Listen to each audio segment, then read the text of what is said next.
Hello दोस्तों, जैसा कि आपने टाइटल से देख लिया होगा, आज हम पढ़ेंगे नदियों के सोख के बारे में। तो यहाँ पर सबसे पहले मैं आपको ये बता दूं, जैसे ये क्वेश्चन है, भारत का सोख किस नदी को कहा जाता है। तो सबसे पहले हमें ये समझना आवश्यक है आप लोगों को कि सोख का तात्पर्य क्या है। तो देखिए, सोख का तात्पर्य होता है, क्या तात्पर्य होता है। देखिए, जब नदी आ जाएगी, बाढ़ आ जाएगी आपका, या किसी व्यक्ति का घर परिवार उजड़ जाता है, मकान टूट जाता है, बह जाते हैं, जैसा कि आपने उत्तराखंड की त्रासदी में देखा होगा। तो देखिए, वो तो एक बार आई थी, पर जो बिहार है, आपका बंगाल हुआ, इनमें हर साल इस प्रकार की बाढ़ आने लगी है, तो इसे सोख कहने लगे। तो देखिए, जब बाढ़ आती है तो क्या होता है, घर उजड़ते हैं, जानवर मारे जाते हैं, फसलें होती हैं, बीघा की बीघा खेत नष्ट हो जाते हैं, जिससे क्या होती है, गरीबी, भुखमरी फैलती है, भुखमरी फैलती है।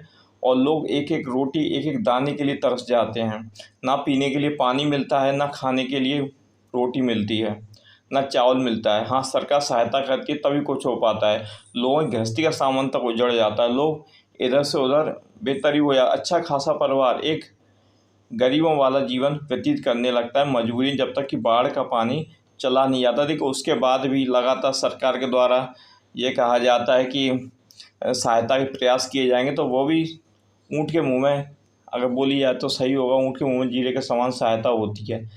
कि बाढ़ से हज़ारों का नुकसान होता है और उन्हें जो सहायता मिलती है वो कुछ रुपयों में मिलती है। उसके बाद देखिए क्या होता है, उसके बाद महामारी फैलती है, दुख होता है, तो लोग मारे जाते हैं। जब लोग मरेंगे तो क्या होगा, तो उन्हें देख के आदमी को दुख होगा ना, सैडनेस होगी।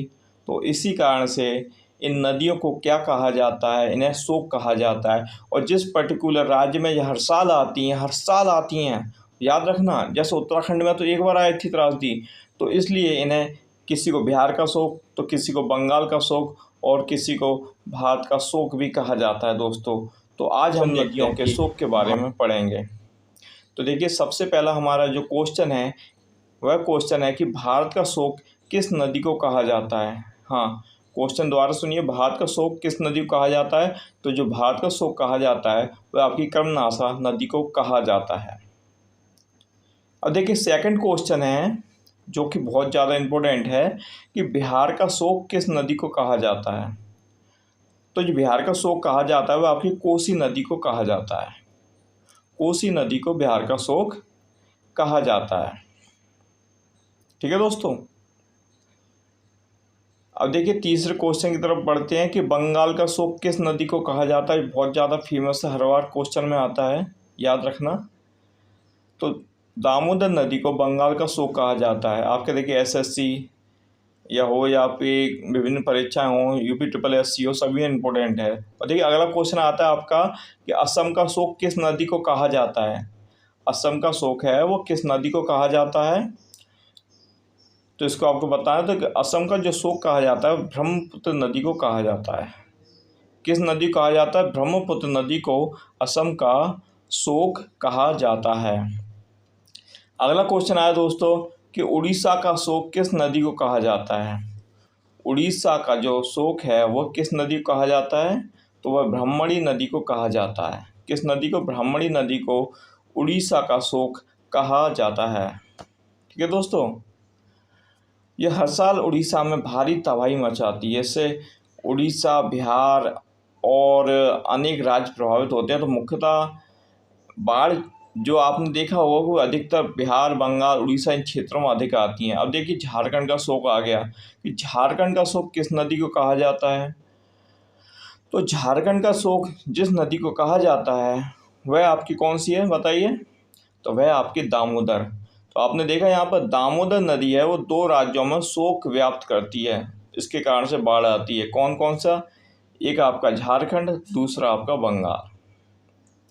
दो राज्यों को तहस नहस कर देती है दामोदर नदी। अब अगला क्वेश्चन है झारखंड के शोक के बाद कि चीन का शोक, चीन का शोक किस नदी को कहा जाता है। तो दोस्तों, जो चीन का शोक कहा जाता है वह होंग हो नदी को कहा जाता है। होंग हो, देखिए, चीन अल्प विकसित देश है, या उससे कह लीजिए भारत के मुकाबले तो बहुत ज़्यादा विकसित है, बल्कि वो विकसित देश ही कहलाना पसंद करता है। उसके बाद भी वहाँ पर बाढ़ से तबाही मचती है, लाखों लोग इसमें मारे जाते हैं। अब आता है तेल नदी किसे कहा जाता है।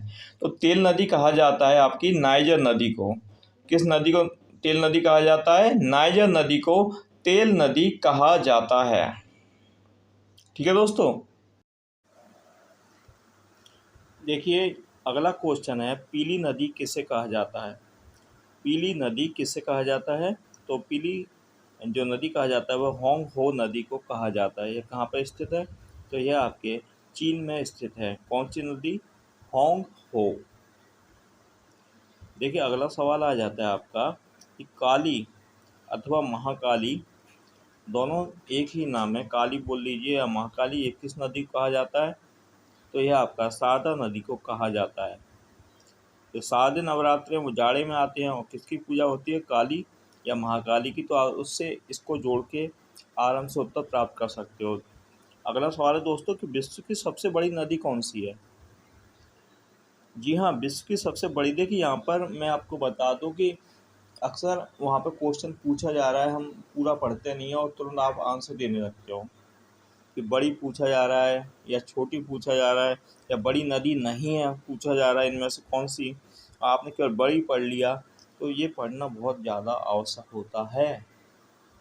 तो विश्व की जो सबसे बड़ी नदी है वह आपकी नील नदी है और जो इसकी लंबाई है वह आपकी है 6650 किलोमीटर, 6650 किलोमीटर लंबी नील नदी है। ठीक है दोस्तों, वह विश्व की सबसे लंबी नदी। अब आ रहा है सवाल, भारत की सबसे बड़ी नदी कौन सी है। भारत की सबसे लंबी नदी नहीं पूछा जा रहा, यहाँ पर पूछा जा रहा है भारत की सबसे बड़ी नदी। भारत की सबसे बड़ी नदी है वह आपकी गंगा नदी है। कौन सी है, गंगा नदी भारत की सबसे बड़ी नदी है। विश्व की सबसे छोटी नदी आपसे पूछा जा रहा है कौन सी है, तो जो विश्व की सबसे छोटी नदी है वह आपकी है कौन सी, रो नदी है। कहाँ पर है, यह अमेरिका में स्थित है। रो नदी विश्व की सबसे छोटी नदी है। देखिए गिनी बुक ऑफ वर्ल्ड रिकॉर्ड में इसे दुनिया की सबसे छोटी नदी कहा गया है। रो नदी 6 से 8 फीट यानी कि 1.8 से 2.4 मीटर तक गहरी है और 1987 में 5वीं क्लास तक पढ़ाने वाली सुसी नादिगर ने जब अपने छात्रों को बताया, तो उन छात्रों ने अमेरिकी बोर्ड के पास याचिका दायर की कि इस नदी को सबसे छोटी नदी का दर्जा दिया जाना। और विश्व में कौन सी नदी है इसमें कोई मछली नहीं पाई जाती, तो यह एकमात्र नदी है आपकी जिसमें कोई भी मछली नहीं पाई जाती, तो यह जॉर्डन नदी है जिसमें कोई मछली नहीं है। ये बिना फिश वाली एक रिवर है दुनिया की एकमात्र। ठीक है दोस्तों, जिसमें कोई भी मछली नहीं पाई जाती है, वह नदी है आपकी जॉर्डन नदी।